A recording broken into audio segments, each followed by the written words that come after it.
औज़ु बिल्लाहि मिनश शैतानिर रजीम। बिस्मिल्लाहिर रहमानिर रहीम।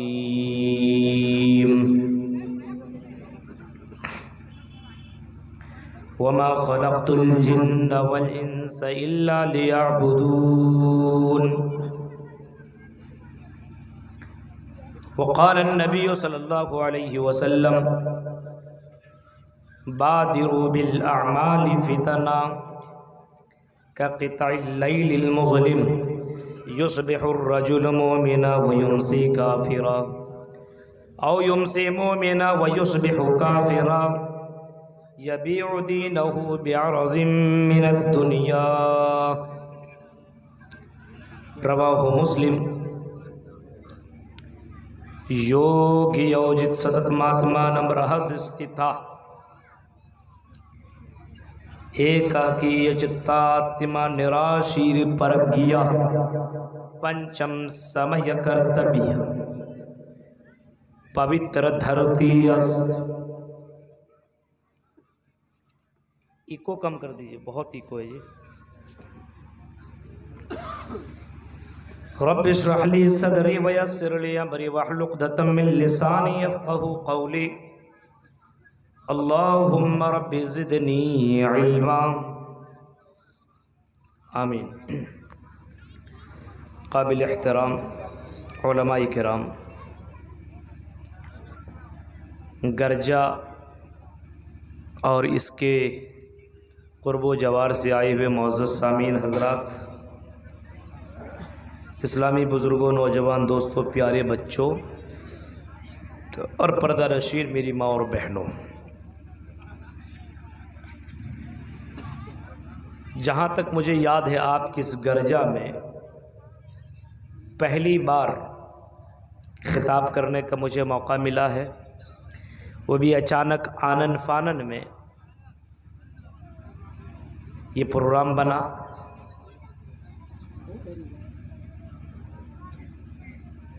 बड़ी खुशी हुई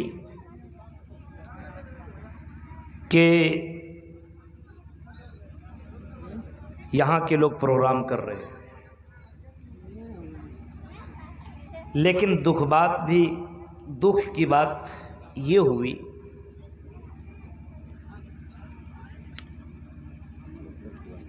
कि इतनी कम कुर्सियाँ होने के बावजूद मर्द हजरात बहुत कम हैं, हमारी औरतें बहुत ज़्यादा हैं।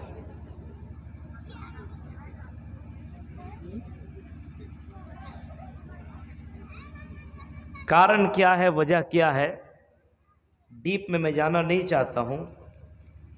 मेरा यही कहना है कि कुरान और हदीस जहाँ बयान हो, बयान कराने वाले कोई हों, बयान करने वाले कोई हों, एक मोमिन की पहचान ये है कि वो कुरान और हदीस को सुनने के लिए ज़रूर पहुँचे। हमारी दावत ही यही है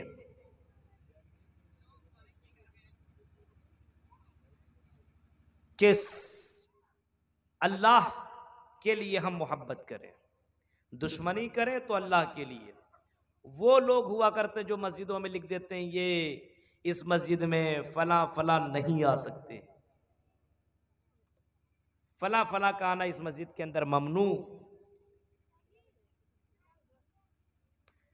हम तो यही कहते हैं कि गैर मसलक के यहाँ भी जलसा हो तो आप जाइए, और अगर कुरान हदीस की बात अगर आपको मिले तो ज़रूर ले लीजिए, और कुरान हदीस से हट करके अगर कोई बात हो तो आप रिजेक्ट कर दीजिए उसको। प्रोग्राम जाने में कोई हर्ज की बात नहीं है, प्रोग्राम में पहुंच करके तकरीर सुनने में कोई हर्ज की बात नहीं है। लेकिन आज हमारे यहाँ मामला यही है कि ये वो करा रहा है, प्रोग्राम कराने वाले कोई हो, इससे कोई मतलब नहीं है,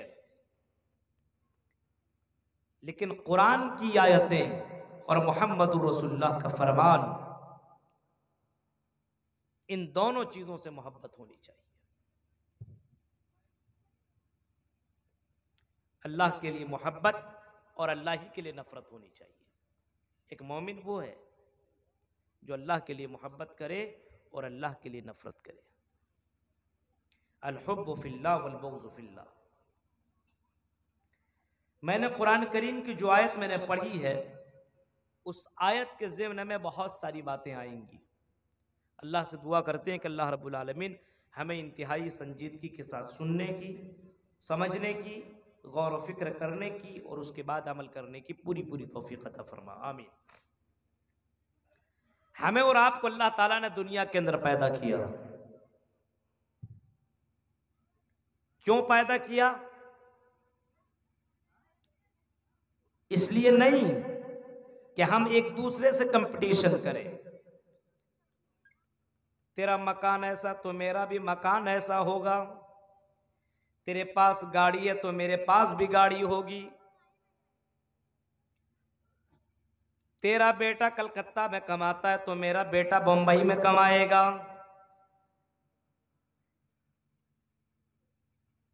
तो फला ब्रांड का कपड़ा पहनता है मैं फला ब्रांड का कपड़ा पहनूंगा। इस मकसद के तहत अल्लाह ने नहीं पैदा किया, बल्कि अगर पैदा किया तो वो मकसद भी अल्लाह ने बयान फरमा दिया, वमा खलक़तुल जिन्ना वल इंसा इल्ला लियअबुदून। ऐ जिन और इंसानों की जमात, हमने तुम्हें अपनी इबादत के लिए पैदा किया है। मर्द हो या औरतें, कोई हो, अगर बालिग हो जाए तो उसके ऊपर नमाज फर्ज है। नमाज के जरिए से मुझे खुश करो, और उसके अलावा दीगर जितने भी इबादतें हैं वो सारी इबादतें मेरे लिए होनी चाहिए। जिस तरीके से हजरत इब्राहीम ने कभी ऐलान किया था, इन्ना सलाती व नुसुकी व महयाया व ममाती लिल्लाहि रब्बिल आलमीन। हजरत इब्राहीम ने ऐलान करके कभी फरमाया था, बेशक मेरी नमाज व नुसुकी और मेरी कुर्बानी व महयाया और मेरी जिंदगी व ममाती और मेरा मरना लिल्लाहि रब्बिल आलमीन, सारी चीजें अल्लाह ही के लिए है। शादी भी अल्लाह के लिए, खाना पीना अल्लाह के लिए, जिंदगी गुजारना अल्लाह के लिए, कमाना अल्लाह के लिए, इज्जत शादी भी अल्लाह के लिए, दोस्ती अल्लाह के लिए, दुश्मनी अल्लाह के लिए, लिल्लाहि रब्बिल आलमीन, सारी चीजें अल्लाह के लिए हैं।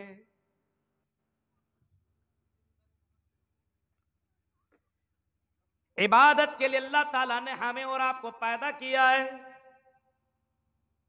लेकिन मुसलमानों, जब हम अपने घरों की हालतों को देखते हैं और अपने समाज की हालतों को देखते हैं, अपनी सोसाइटी की हालतों को देखते हैं, अपने मुआशरे के ऊपर जब नजर दौड़ाते हैं, तो हमें लगता है कि हम इबादत के लिए नहीं बल्कि दुनिया कमाने के लिए पैदा हुए हैं। मर्द हजरात तो दिल्ली बम्बई कलकत्ता में कमाने के लिए चले जाते हैं, उनके पास तो बहाना है, मौलवी साहब हमें टाइम नहीं मिलता कि हम इबादत कर सकें। लेकिन उनकी जो बीवियां हैं, उनकी जो बच्चियां हैं, उनकी जो लड़कियां हैं, उनकी जो बहनें हैं, वो घरों के अंदर रहा करती है, लेकिन बैठ बैठ करके टाइम गुजार देती है। वो भी नमाज की पाबंदी नहीं करती है, वो भी अल्लाह को खुश नहीं करती है, वो भी अल्लाह की इबादत नहीं करती है। मस्जिदों के अंदर से आजान दी जाती है, मुअज्जिन की आवाज उनके कानों से भी टकराती है, आजान सुनती तो जरूर है, सिर्फ अपना दुपट्टा सर के ऊपर रख लिया करती है, लेकिन मेरे भाइयों इस आजान का जवाब भी नहीं देती है और नमाज का एहतमाम भी नहीं करती है। मेरे भाइयों, गोया के कुरान की आयतों का हम और आप मजाक उड़ा रहे हैं। फरमाया, वमा खलक़तुल जिन्ना वल इंसा इल्ला लियअबुदून। ऐ जिन और इंसानों की जमात, हमने तुम्हें महज अपनी इबादत के लिए पैदा किया है। और जरा एक हदीस देखो, हदीस कुदसी है, जिस हदीस के अंदर अल्लाह के नबी सल्लल्लाहु अलैहि वसल्लम फरमाते हैं कि अल्लाह ताला फरमाता है, या इब्नी आदम, आए आदम की औलाद, आए आदम की औलाद, आए आदम के बेटो। और अल्लाह ताला कहता है, आई बनु आदम, आई आदम की औलाद, तफर्रग लिइबादती, दुनिया को छोड़ो, अपने बीवी बच्चों को और कारोबार को छोड़ो, मेरे लिए भी तुम वक्त निकालो। तफर्रग लिइबादती, दुनिया की जिंदगी चंद साला जिंदगी है। ऐ दुनिया के लोगों, तफर्रग लिइबादती, मेरे लिए वक्त निकाल। ये नहीं कहा कि 24 घंटा नमाज ही नमाज पढ़ा कर, बल्कि अल्लाह फरमाता है तफर्रग लिइबादती, ऐ मेरे बंदो मेरे लिए वक्त निकाल। अगर तुम इबादत करोगे, अगर मेरी पूजा करोगे, मेरी भक्ति करोगे, तो फायदा क्या होगा? अमला कल्बका गिनन, हम तुम्हें मालदार बना देंगे। वो अमला यदैका रिज़्क़न, और हम तुम्हारे हाथों को रिज़्क़ से भर देंगे। अगर मेरी इबादत करोगे, पूजा करोगे, भक्ति करोगे, तो हम तुम्हें मालदार बना देंगे, हम तुम्हें रोजी रोटी वाला बना देंगे, हम तुम्हें दौलतमंद बना देंगे, हम तुम्हें अमीर बना देंगे। हाँ, ये हमें मालूम है, इज्जत और जिल्लत का मालिक अल्लाह है, रिज़्क़ का मालिक अल्लाह है, सारे खजानों का मालिक अल्लाह है। हाँ, जब अल्लाह ताला कह रहा मेरे बंदे मेरी इबादत कर ले, मेरी पूजा कर ले, मेरी भक्ति कर ले, आई मेरे बंदे हम तुम्हारे हाथों को रिज़्क़ से भर देंगे, अमला कल्बका गिनन, हम तुम्हें मालदार बना देंगे। और अगर अल्लाह फरमाता अगर मेरे बंदे अगर मेरी इबादत ना की, अगर मेरी इबादत न की, वला तुबाइद मिन्नी, अगर तूने मेरी इबादत न की, अमला कल्बका फकरन, आई मेरे बंदो हम तुम्हें फकीर बना देंगे, हम तुम्हें फकीर बना देंगे, हम तुम्हें गरीब बना देंगे। वह अमला यदैका शुगलन, और हम तुम्हें इतना मशगूल कर देंगे, हम तुम्हें इतना बिजी कर देंगे, हम तुम्हें इतना व्यस्त कर देंगे, हम तुम्हें दुनिया में इतने ज्यादा बिजी कर देंगे कि तुम्हारे पास नमाज के लिए भी वक्त ना होगा, तुम्हारे पास कुरान की तिलावत के लिए भी वक्त ना होगा, तुम्हारे पास अल्लाह का नाम लेने के लिए भी वक्त ना होगा। अगर मेरी इबादत नहीं करोगे तो दुनिया में तुम ऐसे पड़ जाओगे गोया कि दुनियादार बन जाओगे। ये है हदीस कुदसी। अब इस हदीस के बाद अपने समाज के ऊपर गौर करो मेरे भाइयों, हमारा दिल मस्जिदों से क्यों नहीं लगता? क्योंकि हम दुनियादार बन चुके हैं, हमने अल्लाह को लिए टाइम नहीं दिया है। अल्लाह फरमाता है फज़कुरूनी अज़कुरुकुम, ऐ मेरे बंदो तुम मुझे याद करो, हम तुम्हें याद करेंगे। वश्कुरूली वला तकफुरून, और मेरा शुक्रिया अदा कर, वला तकफुरून, और मेरी नफरमानी न कर। मैंने तुम्हें रिज़्क़ दिया है, मैंने तुम्हें औलाद दी है, मैंने तुम्हें बाल बच्चे दिए हैं, मैंने तुम्हें दौलत दी है, मैंने तुम्हें हजार नेमतों से नवाजा है। ऐ मेरे बंदो वश्कुरूली वला तकफुरून, ऐ मेरे बंदो मेरा शुक्रिया अदा कर ले, मेरी नफरमानी न कर। कभी अल्लाह के नबी सल्लल्लाहु अलैहि वसल्लम ने इस अंदाज से फरमाया था कि अपने अंदर 3 चीजें पैदा कर लो, अपने अंदर 3 चीजें पैदा कर लो, दुनिया के सबसे ज्यादा कीमती आदमी बन जाओगे, सबसे ज्यादा मालदार बन जाओगे। पहली चीज, ऐ गर्जा के मुसलमानों, यहाँ की मेरी बहनों, यहाँ की मेरी माओ और यहाँ के मेरे भाइयों, मुहम्मदुर रसूलुल्लाह की हदीस ले लो, मुहम्मदुर रसूलुल्लाह के फरमान को गले से लगा लो, अपने दिल में बैठा लो। अल्लाह के नबी सल्लल्लाहु अलैहि वसल्लम ने फरमाया ऐसी जबान पैदा कर जिस जबान से तू अल्लाह का नाम लिया कर, ऐसी जबान पैदा कर जब तेरी जबान चले तो अल्लाह का नाम ले, और ऐसा दिल पैदा कर जिस दिल से तू अल्लाह को याद किया कर। सिर्फ जबान ही से नहीं, अल्लाह अल्लाह करता है बहुत है, लेकिन कभी दिल से अल्लाह को याद नहीं करता है। और ऐसी बीवी सेलेक्ट कर जो आखिरत के कामों में तेरा सपोर्ट करने वाली। 3 चीजें पैदा कर लो, दुनिया के अंदर सबसे ज्यादा कीमती आदमी बन जाओगे। ऐसी जबान, ऐसा दिल। आज हमारे पास जबान भी नहीं, खाने के बाद अल्लाह का भी नाम नहीं लेते। दिल से भी अल्लाह का शुक्रिया अदा नहीं करते। खिलाने वाला कौन? अल्लाह ताला। लेकिन उस अल्लाह का नाम भी नहीं लिया जा रहा है। इबादत के लिए पैदा किया हमें और आपको। मेरे भाइयों, इस इबादत के लिए तमाम लोगों को पैदा किया है। ये नहीं सिर्फ मुसलमान अल्लाह की इबादत करे, नहीं मेरे भाइयों, गैर मुस्लिम हिंदू कोई दुनिया के अंदर सबको अल्लाह ताला ने इसी इबादत के लिए पैदा किया है। एक अल्लाह की भक्ति के लिए, एक ईश्वर की इबादत के लिए, पूजा के लिए अल्लाह ताला ने पैदा फरमाया है। एक इबादत के लिए एकम ब्रह्मादित्य नास्ति न है नाना किंचन, एक ही ब्रह्मा, दूसरा नहीं है, तीसरा नहीं, चौथा नहीं, पांचवा नहीं, छठा नहीं, नाना किंचन जरा भी नहीं। एक ही अल्लाह जिसकी इबादत की जाए वही सबसे बड़ा पावरफुल है, वही सबसे बड़ा ताकतवर है। उसी अल्लाह के हाथ में, उसी अल्लाह के हाथ में सब कुछ है। जिसको चाहे मार डाले, जिसको चाहे जिंदा रख दे, जिसको चाहे इज्जत दे दे, जिसको चाहे जलील कर दे, जिसे चाहे आलिम बना दे, जिसे चाहे डॉक्टर बना दे, जिसे चाहे इंजीनियर, प्रोफेसर, जो चाहे अल्लाह तबारक व तआला दीन, हिदायत, पूरी दुनिया सब कुछ दे दिया है। उसी अल्लाह रब्बुल आलमीन ने दोनों रास्ते बता दिए। वो हदैना नजदैन, ऐ मेरे बंदो, हमने तुम्हें दो रास्ते बता दिए। ये सीधा रास्ता, ये बुरा रास्ता है। अगर तुम सीधे रास्ते के ऊपर जाओगे तो नमाजी बन जाओगे, दीनदार बन जाओगे, परहेजगार बन जाओगे। और अगर तुम इस रास्ते को अगर तुमने छोड़ दिया और अगर तुम बुरे रास्ते की तरफ निकल गए तो मेरे भाइयों फिर तुम अल्लाह के नफरमान बन जाओगे। दोनों रास्ते अल्लाह तबारक व तआला ने बता दिए और ये बता दिया इन दोनों रास्तों में जिसको सिलेक्ट करना चाहो सिलेक्ट कर लो। जिंदगी है चंद साला जिंदगी, अब इसके अंदर नमाजी बनना है, परहेजगार बनना है, दीनदार बनना है, या आपको दुनियादार बनना है तो बन जाइए। कोई जबरदस्ती नहीं है, कोई मौलाना जबरदस्ती उठा करके आपको मस्जिद में नहीं ला सकता है। आप ये इबादत दिल का मामला है, दिल का मामला है, इबादत दिल से की जाती है। इसी वजह से अल्लाह के नबी सल्लल्लाहु अलैहि वसल्लम ने जब हजरत मुआज़ इब्न जबल को यमन की तरफ भेजने लगे तो मुआज़ इब्न जबल से फरमाया था और वसीयत की थी। आपने हजरत मुआज़ इब्न जबल को ये कहा था, ऐ मुआज़ इब्न जबल तुम यमन की तरफ जा रहे हो, ऐ मुआज़ इब्न जबल वहाँ के लोग अहले किताब वाले हैं, तौरात और इंजील के ऊपर यकीन रखने वाले।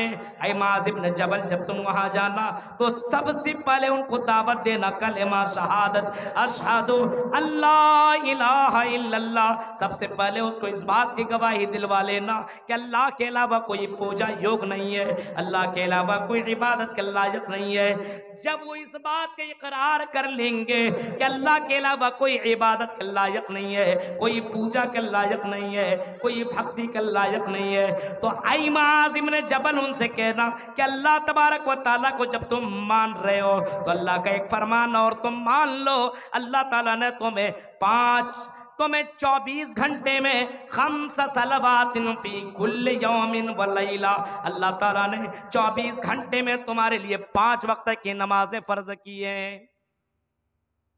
ऐ मुआज़ इब्न जबल उनसे बताना 5 वक्त की नमाजें तेरी जिंदगी में एक दिन में फर्ज है, फर्ज है।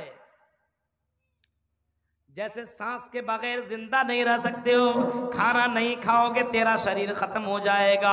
शरीर को जिंदा रखने के लिए खाना खाना जरूरी है, हवा लेना जरूरी है, सांस लेना जरूरी है, पानी पीना जरूरी है। अगर तुमने पानी को छोड़ दिया, खाना छोड़ दिया, सांस लेना छोड़ दिया तो अल्लाह तो जरा बताओ मेरे भाइयों वो इंसान जिंदा रह सकता है? बिल्कुल नहीं।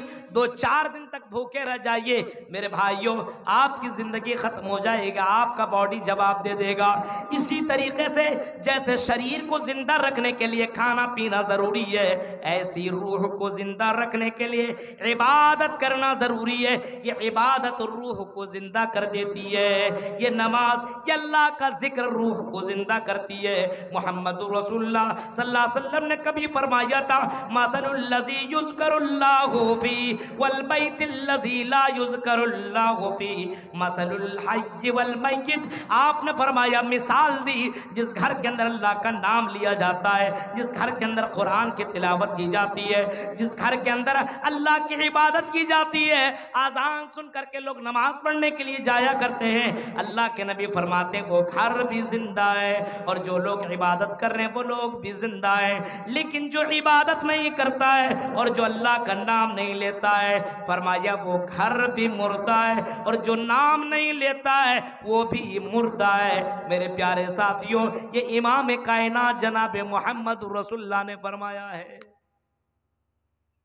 इबादत करने वाला इंसान जिंदा है। बॉडी शरीर जिंदा जरूर है, खिला खिला करके मुर्गा मुसल्लम तोड़ ताड़ करके और रोजाना गोश्त खा करके अपने शरीर को जिंदा रखिए, लेकिन मेरे भाइयों वो जिंदा नहीं जो इबादत नहीं करता है, वो मुर्दा है। मुर्दा मोहम्मद रसूलुल्लाह के डिक्शनरी में उसको मुर्दा घोषित कर दिया गया है, उसको मुर्दा करार दिया गया है जो इबादत न करता हो। मेरे भाइयों, इसी वजह से अल्लाह के नबी ने फरमाया, आई मुआज़ इब्न जबल, अगर तुम यमन की तरफ जा रहे हो, अगर वो लोग कलेमा शहादत का इकरार कर लें तो मेरे ऐ मुआज़ इब्न जबल उनको सबसे पहले नमाज पढ़ने का हुक्म देना। इबादत देखिए हज़रत, सबसे पहले नमाज पढ़ने का हुक्म देना।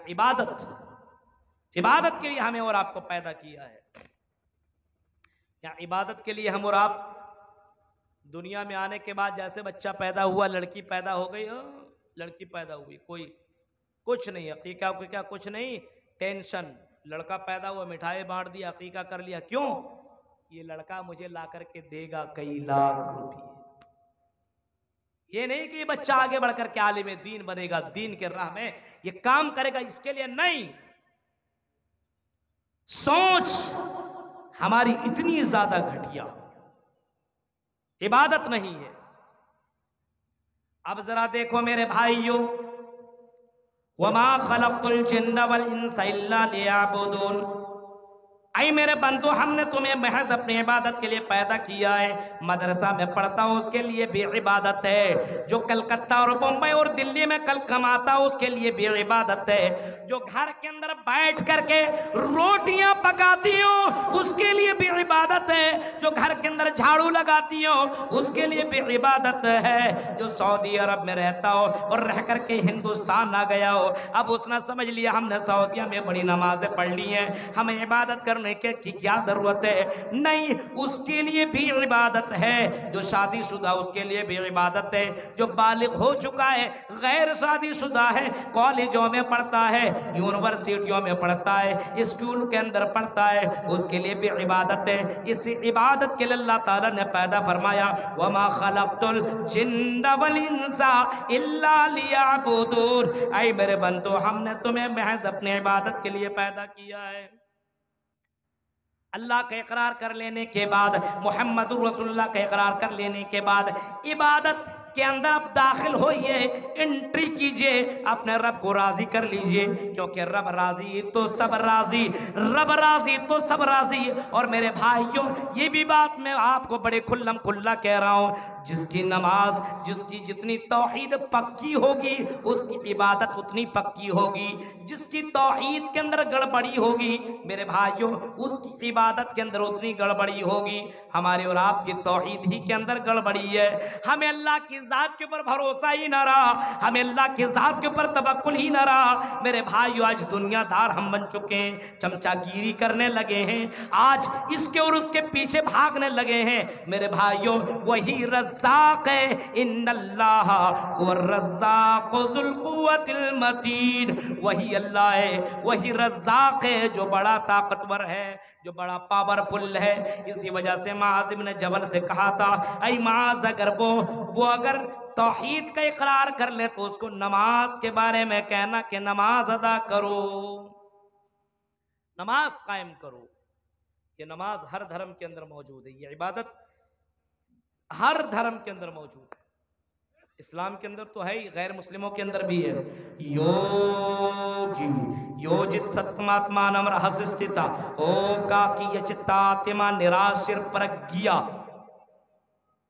श्रीमद् भागवत गीता अध्याय 6 मंत्र नंबर 10 के अंदर देखिए, श्रीमद् भागवत गीता के अंदर क्या लिखा हुआ हो? योगी पूरी शरीर की इबादत करो, पूरी शरीर को इबादत में लगा दो, पूरी शरीर के एक्सरसाइज करो। हाय अर्जुन, कृष्ण जी कह रहे हैं हाय अर्जुन पूरे शरीर को एक्सरसाइज में लगा दो। योगी योजित सततमात्मानम, और इस शरीर को जो इबादत में लगा रहे हो कंटिन्यूस को करते रहना। सततमात्मानम, इसको छोड़ना नहीं, कभी भी मत छोड़ना। सततमात्मानम रहस्य स्थिता, अगर तुमने इस योग को छोड़ दिया तो आई अर्जुन तुम इस धर्म से, इस मजहब से निकल जाओगे। पूरे शरीर को इबादत में लगा दो। पूरे शरीर को कौन सी इबादत में लगाई जाती भाई? कोई भी आप इबादत बताइए जिसमें पूरे शरीर आपका लगता हो, पैर भी, हाथ भी, सर भी।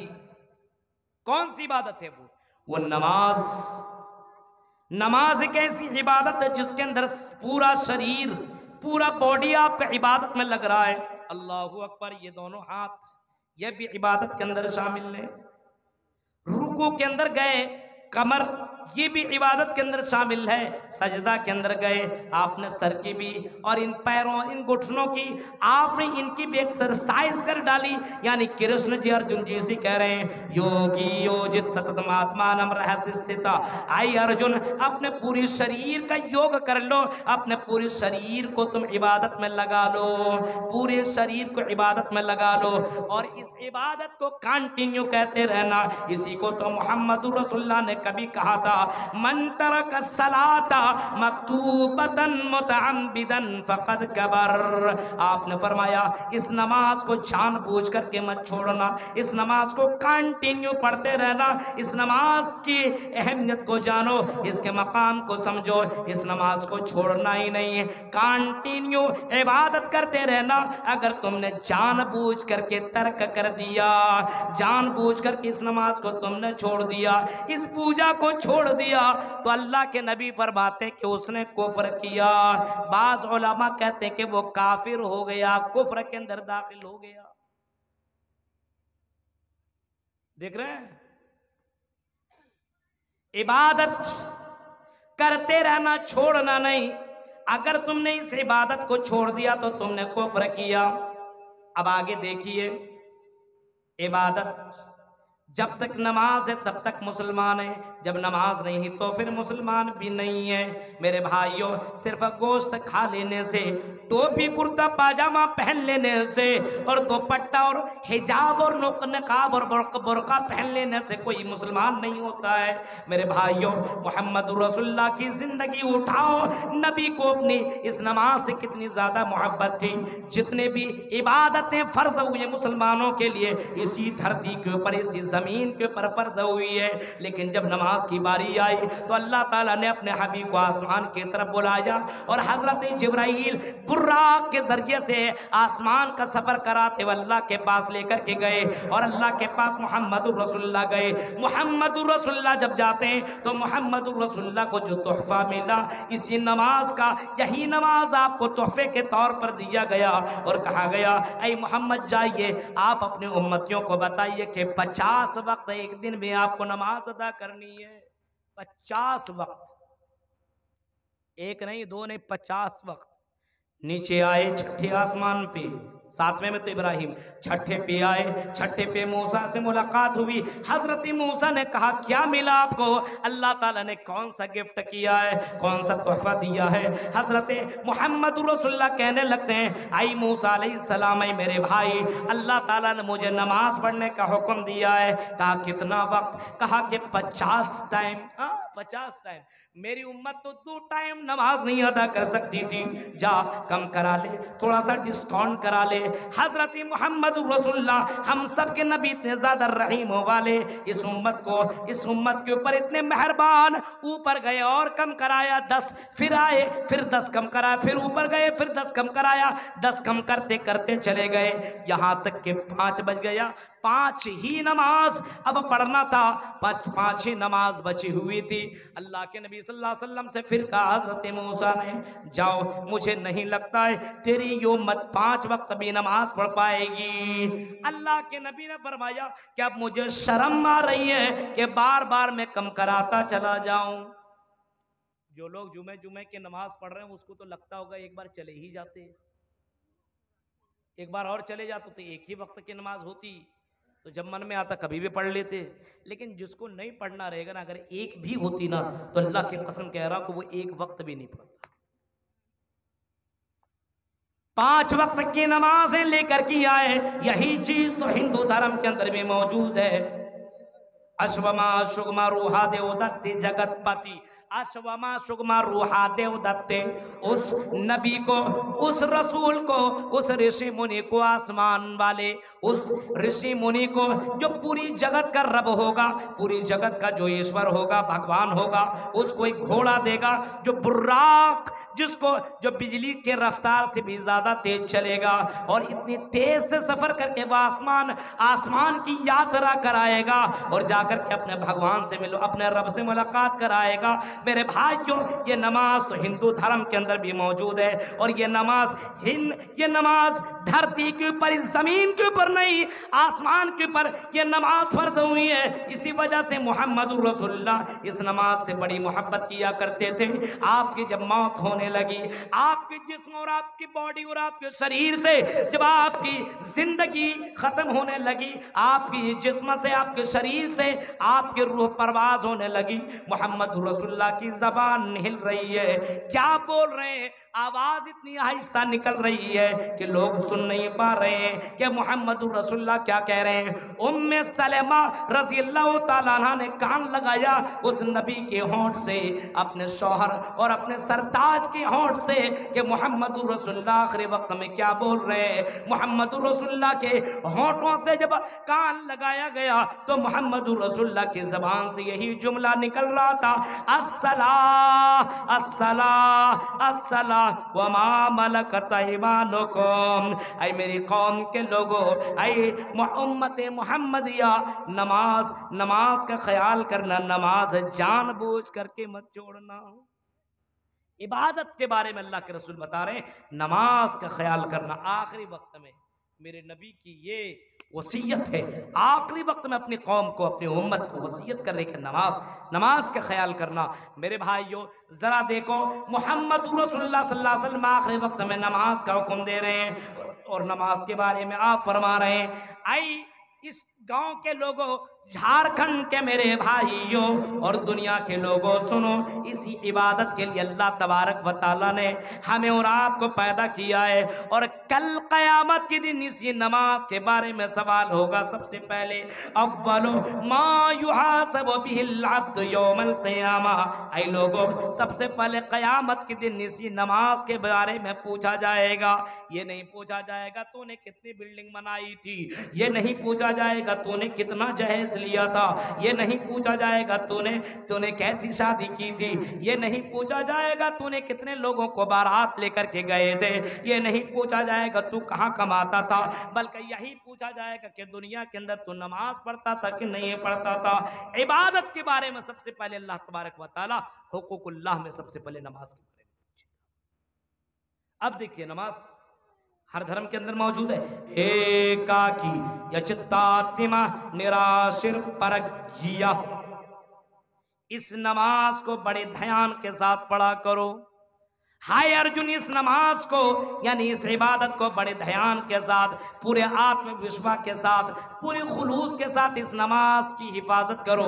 नमाज पढ़ो तो ऐसा लगे कि तुम नमाज पढ़ रहे हो, ऐसा ना लगे कि कौवे की तरह तू चोंचे मार रहा है। नमाज पढ़ तो नमाज की तरह। हमारे बहुत से मुसलमान भाई ऐसे हैं जिनके यहाँ जाओ तो नमाज ऐसे पढ़ते हैं, लगता कौवा चोंचे मार रहा है, न रुकू का पता, न सजदे का पता, न क़याम का पता है।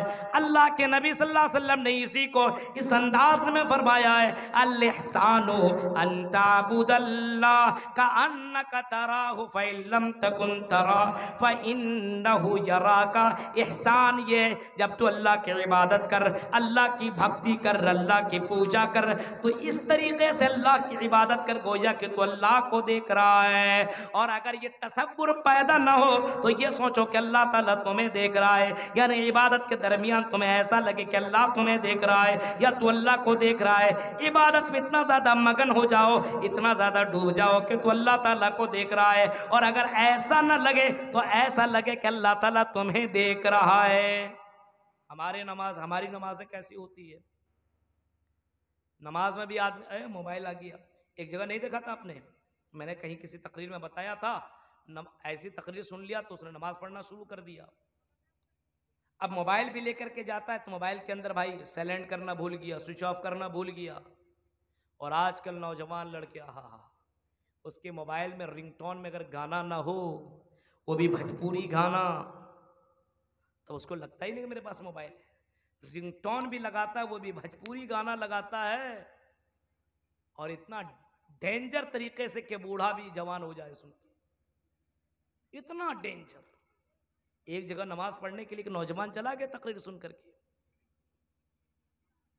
अब जैसे वो नमाज पढ़ ही रहा था, जाहिर सी बात अभी हर चीज को उसने डिलीट नहीं किया था, अभी नमाज ही तो शुरू किया था। जिसके साथ उसका कांटेक्ट जो चल रहा था, अफेयर, मोहब्बत, प्यार, वो तो अभी तो चल ही रहा था। उसी नमाज के दरमियान में उसकी गर्लफ्रेंड की कॉल आ गई, मोबाइल की घंटी बजने लगी। घंटी क्या बजे, उसने रिंगटोन में जो गाना लगाया था वो गाना इतना डेंजर, घंटी बजी, लोगों की नमाज खराब हो गई। घंटी बजी, हम तेरे बिन रह नहीं सकते। अब ये गाना लड़कियों की आवाज में जो कौन सी गाना है पता नहीं, वो उसने जब घंटी बजी बता रहा था कि मौलाना ऐसी घंटी उसने लगाया था। वो आदमी क्या करता, लड़का, उसको पता ही नहीं था कि किस तरीके से मोबाइल बंद किया जाए। नमाज की हालत में हो तो नमाज पढ़नी चाहिए। अब वो बीच में जब सजदे में लोग गए, भाग गया। अब इमाम साहब गए, कौन था पता ही नहीं चला। अब जाहिर सी बात है नमाज के वक्त मोबाइल चालू है। उस 3 आदमी का भी वाकया आपने सुना होगा, जो तीनों आदमी गए थे मछली मारने के लिए। मछली मारने के लिए गए 3 आदमी। अब भाई सुबह से लेकर के दोपहर तक मछली मार रहे, लेकिन मछली ही नहीं लग रही है। समंदर के किनारे थे। अब कहा चलो यार अल्लाह को खुश कर लें, शायद कि मछली लग जाए। उसके बाद वजू बना लिया, अब नमाज किधर पढ़े, किबला तो पता नहीं। अभी तो हम यहाँ पे हैं, मस्जिद तो दिख रही कि किबला हमें मालूम है कि पश्चिम किधर है, लेकिन किसी ऐसी जगह चले जाए जैसे नेपाल वगैरह हम लोगों को जाना होता है, बंगाल, उड़ीसा इधर, या फिर कहीं भी आप कहीं चले जाइए तो आपको नहीं पता चलेगा पश्चिम किधर है, किबला किधर, आपको पता नहीं चलेगा। मस्जिद देख करके आप समझ, अच्छा किबला इधर है। तो वो तीनों जब समंदर के पास पहुंचे और वजू बना करके नमाज पढ़ने के लिए खड़े हुए, तो एक ने कहा किबला किधर है मालूम है? दूसरे ने कहा नहीं यार पता ही नहीं किबला किधर है। तीसरे को पूछा तुमको मालूम है? नहीं मालूम है। उन्हीं में से एक ने कहा कि हमने एक मौलवी से सुना है कि जब किबला पता ना हो तो जिधर चाहो उधर खड़े होकर के नमाज पढ़ लो, नमाज हो जाएगी, अल्लाह हर तरफ है। कही तो बड़ी अच्छी बात है, नमाज किधर होकर के नमाज पढ़े? एक ने कहा चलो समंदर की तरफ करके नमाज पढ़ते हैं। आप नमाज इधर पढ़ रहा है, सजदे की जगह नहीं देख रहा, समंदर देख रहा है। ऐसे नमाज क्या पढ़ेगा? इबादत ऐसी होनी चाहिए कि अल्लाह को देखना चाहिए, ऐसा लगे कि अल्लाह को देख रहा है, कि नमाज पढ़ रहा है समंदर में नजर है, मछली कहीं तो नहीं है, ऐसे दिख रहा है। अचानक जब नमाज एक रकात उसकी हुई होगी, अचानक उसको ऐसा दिखा, एक बड़ी सी मछली कूद की। एक आदमी बोलता दिखते कितनी बड़ी मछली कूदी है। बीच इधर बगल वाला बोल दिया, इमाम साहब तो अभी खामोश है, कुछ बोल नहीं रहा। वो दूसरा बगल वाला बोलता है चुप, नमाज में नहीं बोलना चाहिए, मौलाना साहब बोले हैं। अब ये बोल दिया, ये भी। इमाम साहब बीच में बोलता है तुम लोग दोनों बोले हो, हम खामोश, हमारी नमाज हो जाएगी। ये हाल है। अंताबुदल्लाह, इबादत ऐसी करो गोया कि तुम अल्लाह को देख रहे हो। यहां तो इबादत अल्लाह की नहीं, मछली के ऊपर नजर है कि चलो मछली मुझे नजर आ जाए। मेरे भाइयों, ये तुम्हारी कौन सी इबादत है? इबादत भी कर रहे हो और तुम्हें दौलत की पड़ी है, तुम्हें दुनिया की लालच पड़ी हुई है।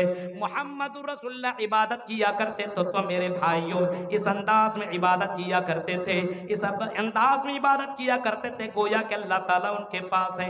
यानी आपके पास बहुत बड़ी हस्ती हो तो उसके सामने कैसे खड़ा होया जाए आपको मालूम होना चाहिए, आपको पता होना चाहिए कि किस तरीके से उसके सामने खड़ा हो।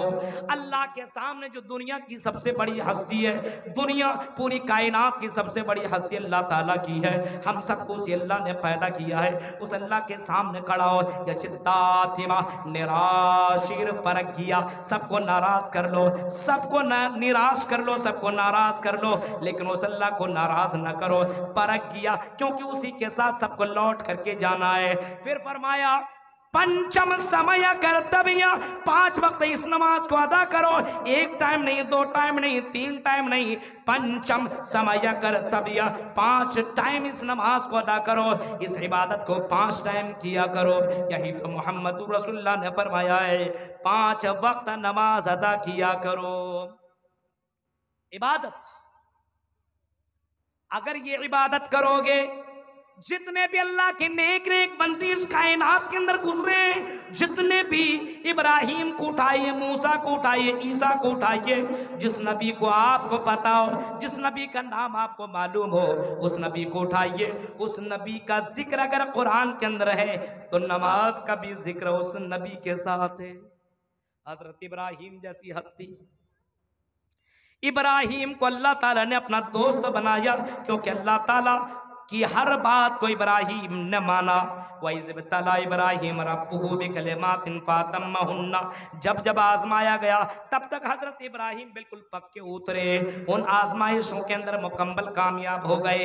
हजरत इब्राहिम अलैहिस्सलाम का भी जिक्र इस नमाज के साथ किया गया। जब इब्राहिम अपने बेटे और अपने बीवी हाजरा को छोड़ करके मक्का की उस जमीन के ऊपर रख करके जाने लगे जहाँ पे आज मक्का मौजूद है, जहाँ पे खाना काबा मौजूद है, जहाँ पे बैतुल हराम मौजूद है, वहाँ पे उस पहाड़ी जगह पे रख करके जब जाने लगे, जहाँ पे कोई दरख्त भी नहीं, जहाँ पे कोई आदमी नहीं, जहाँ पे कोई घर नहीं, कोई मकान नहीं, कोई पानी नहीं, पानी का कोई व्यवस्था नहीं, कोई खाने पीने का सामान नहीं है, छोड़ करके जाने लगे। हजरत हाजरा ने अपने शौहर हजरत इब्राहिम से पूछा, आई मेरे शौहर किसके सहारे मुझे छोड़ करके जा रहे हो?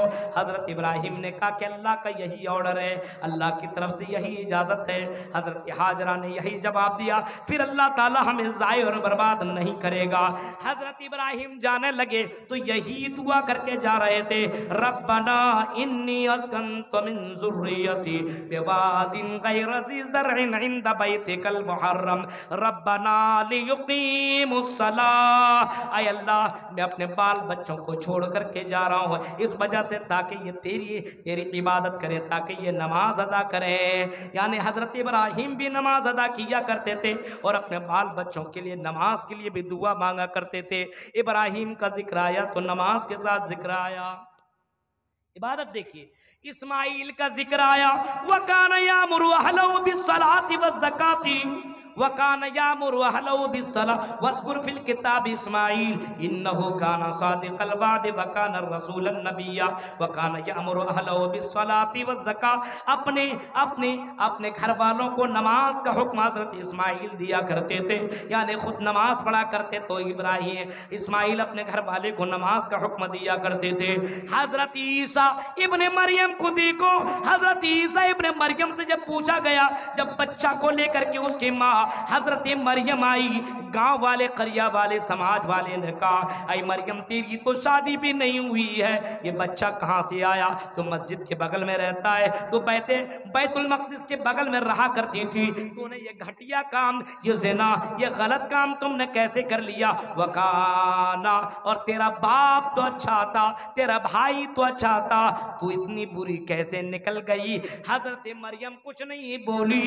अल्लाह ने कहा था इशारा कर देना बच्चे की तरफ, हजरत मरियम ने बच्चे की तरफ इशारा किया, बच्चा बोल पड़ा, काल इन्नी अब्दुल्लाह आतानी अल किताबा वजालनी नबिया। बोल पड़ा बच्चा चीख करके कि मैं अल्लाह का बंदा हूं, मुझे अल्लाह ताला ने नबी बना और किताब दे करके मुझे दुनिया में भेजा है।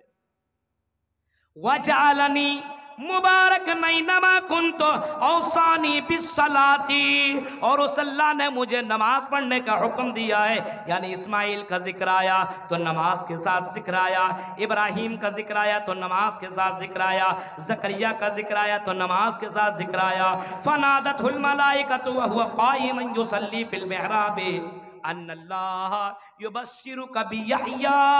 अल्लाह ताला ने हज़रत इब्राहीम का जिक्र नमाज के साथ किया है। मेरे भाइयों, इबादत अल्लाह ताला को बहुत ही ज़्यादा पसंद है, बहुत ही ज़्यादा अल्लाह ताला को ये इबादत पसंद है। मैं ये नहीं कहता हूँ कि 24 घंटा नमाज पढ़ते रहिए। आप घर के अंदर हैं, खाना खा रहे हैं बिस्मिल्लाह का करके, यानी जैसे बिस्मिल्लाह का करके खाना खाते हैं, ये भी इबादत है। खाना खाने के बाद अल्हम्दुलिल्लाह कहते हैं, ये भी इबादत है। घर से निकल रहे हैं, अल्लाह का नाम लेकर के निकलिए, ये भी इबादत है। कमाने के लिए अपने बाल बच्चों के लिए कोई रोजी रोटी कर रहे हैं, दुकान में बैठ रहे हैं, अल्लाह का नाम लेकर के बैठ के, ये भी इबादत है। लेकिन मेरे भाइयों, इसी इबादत के लिए तो अल्लाह ताला ने हमें और आपको पैदा किया है, इसी इबादत के लिए।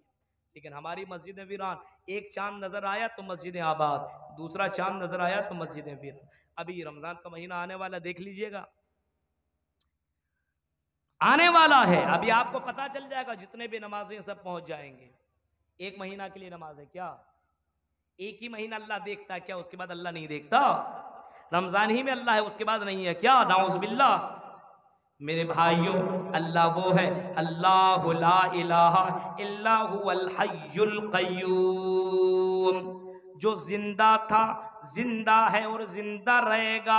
मोहम्मद रसूलुल्लाह की जब मौत आई, मोहम्मद रसूलुल्लाह की मौत आई तो हज़रत अबू बकर ने ऐसे मौके पे जो खुतबा दिया था, वो यही खुतबा दिया था। बुखारी का अल्फाज है, मन कान याबुदु मोहम्मद फ इन्न मोहम्मदन क़द मात व मन कान याबुदुल्लाह फ इन्नल्लाह हय्युन ला यमूत। जो मोहम्मद की इबादत करता था, सुन लो, मोहम्मद इंतकाल कर गए, मोहम्मद की मौत आ चुकी है। वमन कान याबुदुल्लाह, जो अल्लाह की इबादत करता है, फ इन्नल्लाह हय्युन ला यमूत, उस अल्लाह को कभी मौत नहीं आ सकती है। वो जिंदा है, जिंदा रहेगा, उसे कोई मार नहीं सकता है। वो सबको मार सकता है, उस अल्लाह को कोई मार नहीं सकता है। मेरे भाइयों, हजरत अबू बकर ने कहा था, उसी अल्लाह की इबादत करो जो हमेशा जिंदा है। मेरे प्यारे साथियों, उसी अल्लाह ने हमें और आपको इसी इबादत के लिए पैदा किया है।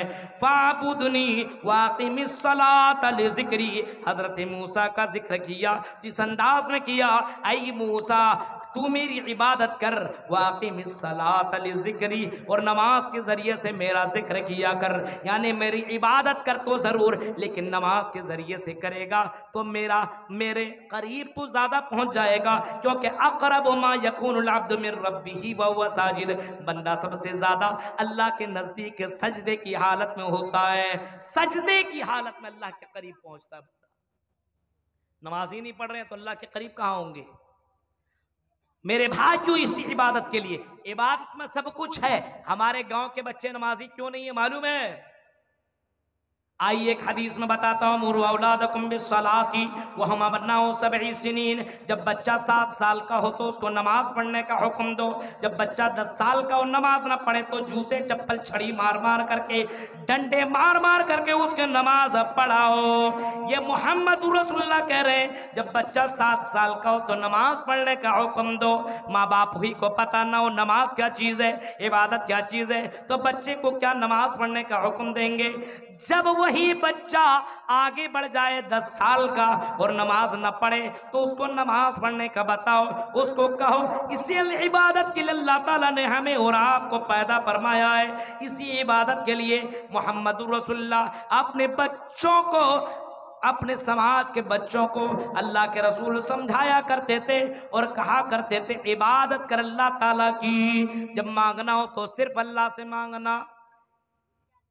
हमारे यहां देखिए समाज के बच्चे क्यों बिगड़े हुए हैं? क्योंकि ये बच्चे पढ़ नहीं रहे हैं। पढ़ेंगे कब? आपके बच्चे, आपके यहां पढ़ाने वाले उलमा होंगे। अब हमारे समाज के अंदर सबसे गड़बड़ी क्या जानते हैं? अपने आप को समझ लिया कि मुसलमान हो तो जन्नत कन्फर्म है। ये गलत है। मुसलमानों जन्नत कन्फर्म, ये कैसे हो सकता है? मोहम्मद रसूलुल्लाह की बेटी हजरत फातिमा रजी अल्लाह ताला अन्हा नबी की बेटी हैं, और मोहम्मद रसूलुल्लाह कह रहे हैं मेरी बेटी, आई मेरी बेटी इबादत कर ले, लाओनियन के मिनल्लाहि सैया, आई मेरी बेटी इबादत कर ले, पूजा कर ले, भक्ति कर ले, अल्लाह की इबादत कर ले, कुरान की तिलावत कर ले, नमाज अदा कर ले। आई मेरी बेटी कल क़यामत के दिन तेरा बाप भी कुछ काम नहीं आएगा। मेरे प्यारे साथियों, अपनी बेटी को मोहम्मद रसूलुल्लाह जन्नत नहीं पहुंचा पा रहे हैं, बल्कि इबादत करने के लिए कह रहे हैं। और मुसलमान भाइयों जरा सोचो और गौर करो, आज हमारे समाज के लोग और हमारे समाज के बच्चे नमाज कैसे पढ़ेंगे? उसके बाप भी बेनमाजी, उसकी माँ भी बेनमाजी। आज हमारी लड़कियां बेपर्दा क्यों घूमती हैं? क्योंकि उनकी माएँ बेपर्दा है। आज हमारे बच्चे शराबी क्यों हैं, जुआड़ी क्यों हैं? आज हमारे बच्चे बेनमाजी क्यों हैं? क्योंकि उसका बाप बेनमाजी है, उसके गार्जियन बेनमाजी हैं। इस वजह से हमारा बच्चा बिगड़ा हुआ है। इस समाज को कैसे सुधारा जाए? इस इबादत में इस समाज के लोगों को कैसे लाया जाए? मेरे भाइयों, मस्जिद ये हमारा इस्लाम का पिलर है। मस्जिद को आबाद करो, मस्जिदों को आबाद करो। मस्जिद के लिए मेरे भाइयों अपनी कुर्बानियां पेश करो। एक नहीं तो दो, दो नहीं चार। आज हमारे यहाँ उलमा की कोई कदर नहीं है। अल उलमा वरसतुल अंबिया, क्या है? ये नबियों के वारिस। इबादत बच्चे कब करेंगे? जब बच्चे को पता हो कि इबादत क्या चीज है, इबादत क्या चीज है। अभी हमारे कोई भाई बता रहे थे कि भाई यहाँ पे एक एक नहीं दो दो इमाम है। मैंने कहा बड़ी खुशी की बात है, इतने अच्छे आदमी एक इमाम को नहीं रख सकता, दो दो इमाम आपने रख लिया, माशाल्लाह बहुत अच्छी बात है। एक दो दो कहा कि मौलवी साहब यही तो गड़बड़ी है, दो रख लिया तो क्या? ये क्या बोल रहे हैं? रख भी लिया और गड़बड़ी भी। कहा कि हाँ मेरे भाइयों अजीब मसला है। क्यों? एक कहता है इसको नहीं रखेंगे, दूसरा कहता है इसको रखेंगे। मेरे भाइयों उससे कोई मामला नहीं। ये सोचे हमारा समाज कैसे बनेगा? एक से अगर बनता है तो ठीक, दो अगर एक से नहीं बनता तो दो रख, दो से नहीं रखता बनता तो तीन रख, तीन से नहीं बनता तो चार रख। मेरे भाइयों हमारा बच्चा जब अच्छा बनेगा तो मेरे भाइयों हमारा समाज अच्छा बनेगा। ये बच्चे ही हमारे फ्यूचर हैं, ये बच्चे हमारे मुस्तकबिल हैं। यही बच्चे आगे चल करके हमारी इस कौम को ये बनाएंगे, इस कौम को सजाएंगे, इस कौम को बिगाड़ेंगे। अपने बच्चे के ऊपर जैसे लिखोगे, मोहम्मद रसूलुल्लाह ने फरमाया मा मिन मौलूदिन यूलदु अलल फितरा फअबवाहु युहव्विदानी औ युनस्सरानी औ यमज्जसानी। फरमाया हर बच्चा फितरत इस्लाम के ऊपर पैदा होता है। अब उसका बाप चाहे तो उसको यहूदी बना दे, उसको मजूसी बना दे, उसको नसरानी बना दे, और अगर इसको और वजाहत करना चाहे और अगर खुल्लम खुल्ला जाना चाहे तो मेरे भाइयों अगर उसका बाप चाहे तो अपने बच्चे को डांसर बना दे, अपने बच्चे को हीरो बना दे, अपने बच्चे को शैतान के रास्ते पे चलने वाला बना दे, अपने बच्चे को खड़े खड़े पेशाब करने वाला बना दे, अपने बच्चियों को हयादार बना दे, या अपने बच्चों को कैटरीना की बहन बना दे। मेरे भाइयों ये माँ बाप के ऊपर डिपेंड करता है। इसी वजह से माँ बाप को चाहिए कि हमारा बच्चा पढ़े, और कब पढ़ेगा? एक मौलवी साहब को रख कर के इतनी बड़ी बस्ती में पढ़वाना चाहे तो मुनासिब ही नहीं है। अगर यहाँ नहीं पढ़ सकते तो शीतला गांडे के अंदर भेजिए, अगर यहाँ नहीं एडमिशन हो रहा तो बाहर भेजिए। मेरे भाइयों पढ़ाई कुरान करीम जब उतरा सबसे पहले मोहम्मद रसूलुल्लाह के पास तो इकरा पढ़ो, पढ़ो यानी सबसे पहले पढ़ने का हुक्म दिया गया है। जब तक आप अल्लाह को जानिएगा नहीं तो अल्लाह की इबादत कैसे कीजिएगा? सबसे पहले अल्लाह को जानिए। माँ बाप का मकाम को जब तक नहीं समझेगा तो माँ बाप की इज्जत क्या करेगा, माँ बाप की खिदमत क्या करेगा? इसी वजह से सबसे पहले जानने का हुक्म दिया गया है। अब आप समझिए एक एसपी एक आदमी के साथ सफर कर रहा है, एक ऐसी नौजवान लड़के के साथ सफर कर रहा था, सफर कर रहा है किसके साथ? उस इलाके का वो एसपी है या डीएसपी है, आप समझ लीजिए। अब उसके साथ बस में बैठा हुआ है, लड़का गेम भी चल रहा है, लड़की से बातें भी कर रहा है, हाँ नाच भी रहा, गाना भी गा रहा, मस्ती भी कर रहा है, छेड़खानी भी कर रहा है, इधर अगल बगल भी लड़की को छेड़ रहा है। इसको पता नहीं कि बगल में ये डीएम है, पूरे डिस्ट्रिक्ट का ये मालिक है, उसको पता नहीं है। थोड़ी देर बस आगे रुकी, बहुत सारे पुलिस चढ़े, पुलिस ने उसके सामने इज्जत किया, रिस्पेक्ट किया। अब किसी ने बताया, किसी ने बोला ये डीएसपी है। अच्छा, अब ये लड़का देखिए, अब इसकी पोजीशन देखिए, पहले तो बड़ा छिड़खानी कर रहा था, गाना सुन रहा था, मौज मस्ती कर रहा था, अब एकदम फरिश्ता बन गया, चुपचाप बैठ गया। क्यों? अब इस बच्चे को पता चल गया, इस नौजवान को, कि ये पूरे डिस्ट्रिक्ट का मालिक है। तब ये इज्जत करने लगा। जब अल्लाह के बारे में लोगों को जब तक पता नहीं चलेगा, अल्लाह की इज्जत और अल्लाह की इबादत किया करेगा। जब माँ बाप का पता नहीं चलेगा, माँ बाप की खिदमत किया है। मोहम्मद रसूलुल्लाह ने कभी किसी को फरमाया था, जो जिहाद की इजाज़त लेने आया था, फरमाया क्या तुम्हारे माँ बाप जिंदा है? तो उसने कहा कि हाँ मेरे माँ बाप जिंदा है। अल्लाह के नबी ने फरमाया, जाओ इन्नल जन्नत तहता कदामिहा, बेशक तुम्हारी माँ बाप के कदमों के नीचे जन्नत है, तुम्हारी माँ के कदमों के नीचे जन्नत है। अपने माँ की खिदमत करो और जन्नत को कंप्लीट कर ले।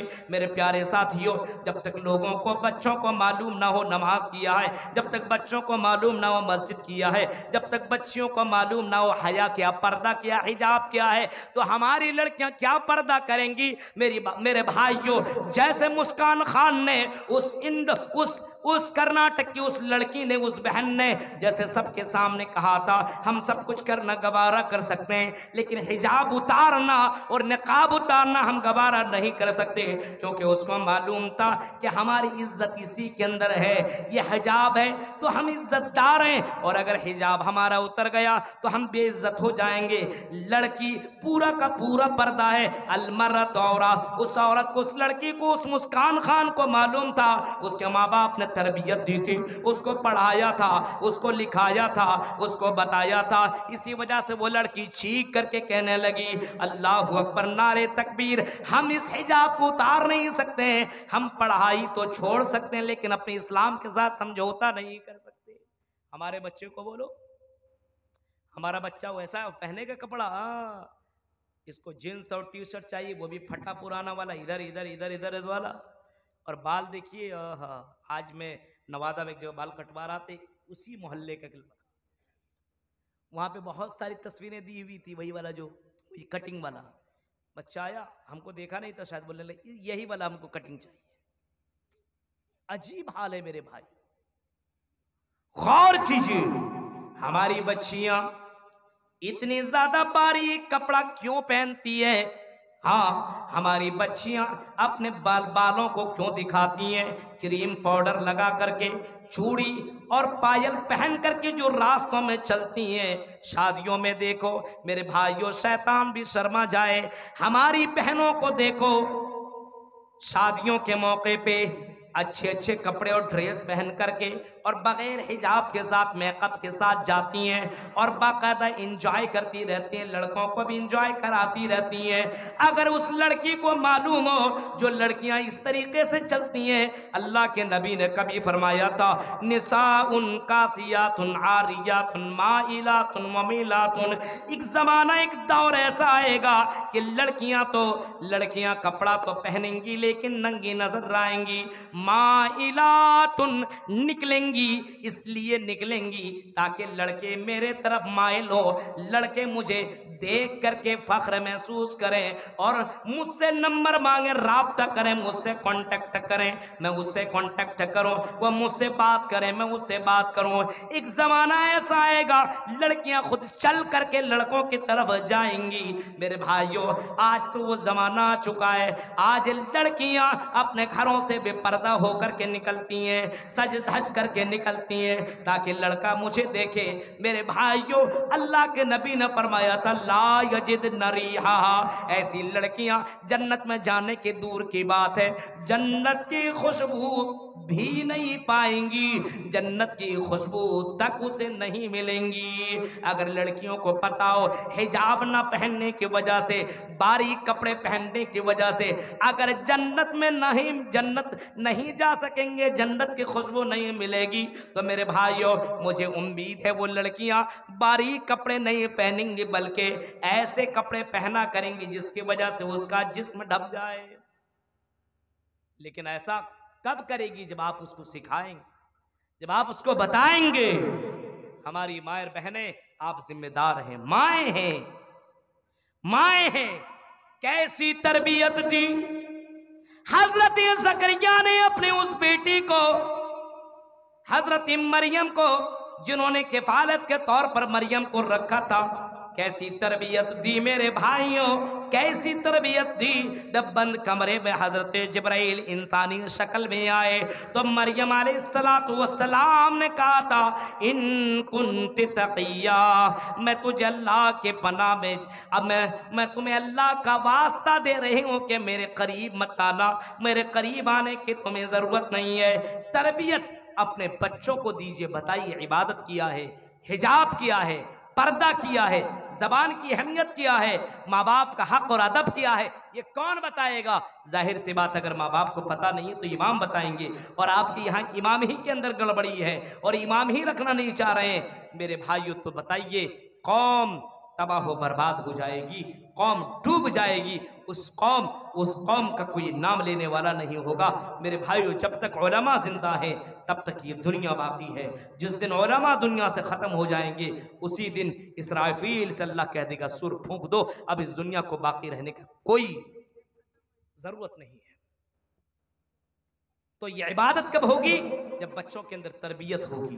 हमारी बीवियां नमाज क्यों नहीं पढ़ती? क्योंकि वो भी बच्चे थे, और जब वो बच्चियां थी तो उनके माँ बाप ने उसको नमाज का तरीका नहीं बताया। मेरे भाइयों, जरूरत इस बात की है, वमा खलक़तुल जिन्ना वल इंसा इल्ला लियअबुदून, इबादत के लिए पैदा किया है। हम और आप अल्लाह की इबादत कर लें, अल्लाह की इबादत कर लें, अल्लाह की भक्ति कर लें, इसी के लिए अल्लाह ताला ने हम सबको पैदा किया है। मेरे भाइयों, नमाज, रोज़ा, हज, ज़कात, शादी ब्याह सब अल्लाह के लिए होनी चाहिए। ये नहीं इतनी तकरीरें सुन लेने के बाद फजर के नमाज में गायब। आज से आदमी मुसम्मम कीजिए, सबसे पहला सवाल क़यामत के दिन इसी नमाज का होगा। और नमाज कब लोग पढ़ेंगे? जब जानेंगे नमाज क्या है, अल्लाह का मकाम किया है, जन्नत में जाने वाला कौन सा अमल होगा? यही अस्सलातु मिफ्ताहुल जन्ना, यही नमाज की कुंजी है, यही नमाज का पासवर्ड है। मोबाइल है, मोबाइल का पासवर्ड आजकल हर कोई लगाए रहता है, मोबाइल का पासवर्ड।